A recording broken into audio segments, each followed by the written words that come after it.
High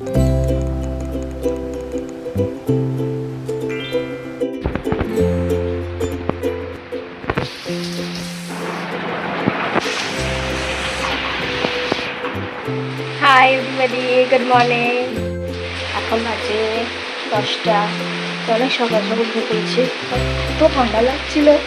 আর এখন মুষলধারে বৃষ্টি হচ্ছে। এই সপ্তাহটাই পুরোটা বৃষ্টির পূর্বাভাস আছে নিম্নচাপের জন্য। বৃষ্টির পূর্বাভাস আছে। বাবা একজন ফোন করেছিল, তিনি বললেন সকালবেলা টিফিন হচ্ছে গোলা রুটি, আর দুপুরবেলা স্পেশাল লাঞ্চ হচ্ছে ইলিশ এবং খিচুড়ি। আমি কোনোদিনও খাইনি, এটা আমার দাদু মানে আমার ম্যাটার্নাল গ্র্যান্ডফাদারের একটা ফেভারিট ফুড। ওনাকে যদি কেউ জিজ্ঞেস করতো আপনার ফেভারিট খাবার কেন, বলতো ইলিশ এবং খিচুড়ি। কোনোদিনও খাইনি, আজকে ইলিশও আছে আর এত মুষলধারে বৃষ্টিও পড়ছে, ওই জন্য একসাথে মিলিয়ে ইলিশ খিচুড়ি।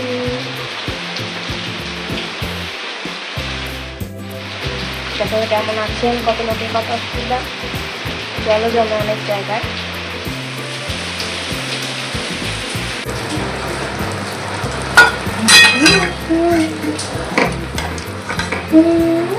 আজকে দুপুরে টেস্টি লাঞ্চ হচ্ছে খিচুড়ি, ইলিশ মাছ ভাজা, বেগুন ভাজা, পাঁপড় ভাজা, আর দুটো আমি লঙ্কা ভেজে দিতে বসলাম বাবাকে। জানি প্লেটিং ঠিক করে করা হয়নি, বাট স্টিল। Good afternoon. দুপুরের লাঞ্চ ছিল খিচুড়ি, ইলিশ মাছ, বেগুন ভাজা, পাঁপড় ভাজা। ছুটির দিন বলে দুপুরবেলা ভাত খুন্দিনি, সন্ধ্যাবেলা আসছি। কালকে সারা রাত বৃষ্টি হয়েছে, কিন্তু একদম সূক্ষ্ম সূক্ষ্ম বৃষ্টি। তারপর ভোর 4টে থেকে সেই যে শুরু হলো, দুটো হলো, দুটো থেকে তিনটে মনে হয় একটু বৃষ্টিটা কমলো। 3টের পর থেকে এখন 4টে বাজে, এখন বৃষ্টিটা অনেকটা কম। কিন্তু আমার কাছে তো ওয়েদার থেকে মেসেজ এলো যে কালকে এই জেলাতে 8:30 অব্দি ভারী বৃষ্টির সম্ভাবনা আছে, ওয়াটার লগিং এভরিথিং। তো আজকে একটা ভালো ব্যাপার যে আজকে আমার কোথাও যাওয়ার নেই, সেই জন্য টেনশন ফ্রি আছে। এই যদি আমার কোথাও যাওয়ার থাকতো তাহলে তো কী করে যাবো, কারণ বাবা বেরিয়েছিল, এসে বললো যে আমাদের এই বাড়ির কিছুটা সামনে থেকে জল জমা শুরু হয়ে গেছে। আরও কিছু কিছু জায়গা আছে এখানে এখন তো খুবই জল, ওখানে মনে হয় এখন 1 কোমর জল হয়ে গেছে। তো এটাই ওয়েদার, প্রচুর ঠান্ডা ঠান্ডা ওয়েদার। যাদের অফিস কলেজ স্কুল আছে তাদের তো আলাদাই সমস্যা, কিন্তু এটা বর্ষাকাল, বৃষ্টি তো হবেই। Good afternoon. আমি আমার ইভিনিংয়ে ফেরত আসছি। আমি খিচুড়িটা একটুখানি তুলেছি আর প্লেটিংয়ের পরেও তুলছি। Good evening. এখন বাজে 7:30 এরকম হবে। বৃষ্টিতে বিকেল থেকে হচ্ছে না। কোনো বাড়িতে মনে হয় কীর্তন হচ্ছে, অনেক দূরের কোনো বাড়িতে। যাই হোক, আমাদের বাড়ির সবাই গেছে আমাদের পাড়ার ক্লাবে। ক্লাব থেকে আজ প্রসাদ করে বিতরণ করা হবে, পোলাও, আলুর দম, পায়েস আর মনে হয় বোঁদেটা ঠিক জানি না আমি, কিন্তু এগুলোই আজকে বিতরণ করা হবে প্রসাদ করে। এখন বোধহয় পুজো হচ্ছে, তারপরে এই এখন সবাই যাবে মন্দিরে। এখন বৃষ্টিটা নেই, এটাই ভালো লাগা। আর বৃষ্টিতে কিন্তু তোমরা সবাই সাবধানে থাকবে, কারণ নিউজে দেখছিলাম, নিউজ চলছিল, কানেও আসছিল যে অনেক জায়গায় অনেক ক্ষতি হয়েছে, অনেক গাছ পড়েছে। কালকেও তো বৃষ্টি দেখাচ্ছে। আর মাড়িতে ব্যথা অনেকটা কম আছে, নেই বললেই চলে। আমি এখন সুস্থই আছি। আমি কমেন্টসে জানাবে তোমাদের আর কোনো সাজেশন থাকলে। আমি আবার ফেরত আসছি রাতে। ড্রয়িং ম্যামকে আমি ফোন করেছিলাম, ক্যারিয়ার নিয়ে প্রচুর চিন্তা। যদি নতুন কিছুতে ভর্তি হই অবশ্যই তোমাকে জানাবো। সত্যি জানি না যে কী করবো, আমার জন্য কী করাটা ঠিক হবে, কোন জিনিসটা করলে ক্লিক হবে। কোন ডিসিশন নিলে অবশ্যই আমি তোমাদের সাথে শেয়ার করবো। আর ড্রয়িং ম্যাম এখন অনেকটা সুস্থ আছে, কিন্তু উনি আমার তো অনেকটাই ইনজুরি হয়েছিল, তো এখন অতটা ভালো করে উনি হাঁটাহাঁটি করতে পারছেন না, কিন্তু সুস্থ হয়ে যাবে।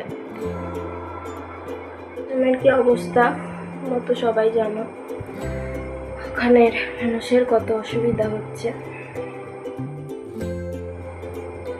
যাই হোক, একটা কথা আমি বলি, আগের বছর অব্দি আমি ইলিশ মাছ ভালো বাঁচতাম না, এত কাটা।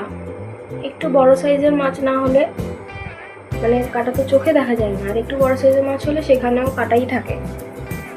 যে যাই বলুক, আমার বাঁচতে খুব অসুবিধা হতো। কিন্তু এবছর দেখলাম যে পেছিয়ে ঠেছে ঠিক আমি খেয়ে নিতে পারছি। আমার বক্তব্য, কাটা বাঁচতে শিখে গেছিস, তুই তো বড় হয়ে গেছিস। তো এবছরে দেখলাম ফার্স্ট টাইম আমার ইলিশটা ভালো লাগলো। এমনিতে আমি খুব একটা ইলিশ মাছ প্রেমী নই, কোনো মাছই নয়। ওই চিংড়ি, ভেটকি, ইলিশটার ফ্লেভার ভালো, আর পাবদা কয়েকটা। তারপরে যদি এটা লিস্ট বানানো হয় তাহলে হবে পমফ্রেট, তারপরে তোপসে। আর খুব ভালো করে রান্না করলে, ওটা রান্নার উপর ডিপেন্ড করছে। তাহলে হচ্ছে হ্যাঁ, লোটে মাছ।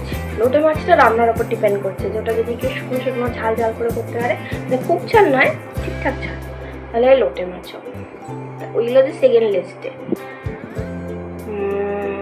ব্যাস এইগুলোই। আর রুই, কাতলা আর যেগুলো ডেইলি বেসিসে খাওয়া হয় সেগুলো আমার একদমই ভালো লাগে। এটাও ঠিকঠাক, মাটনে খুব গন্ধ লাগে, চিকেনটাও ঠিকঠাক। আমার ননভেজের থেকে ভেজটাই বেশি ভালো লাগে, কিন্তু ননভেজটা আমি খাই, ওটা রান্নার উপরে ডিপেন্ড করে। যদি ভালো করে কেউ আমাকে রান্না করে দেয় হেভি করে, একদম মশলাপাতি দিয়ে, তাহলে আমি খেয়ে নেবো। আর যদি পাতলা পাতলা করে মানে তো আসতে গন্ধ লাগে, হ্যাঁ ননভেজের সাথে স্মেল আছে নিজস্ব, তো ঠিক ভালো লাগে।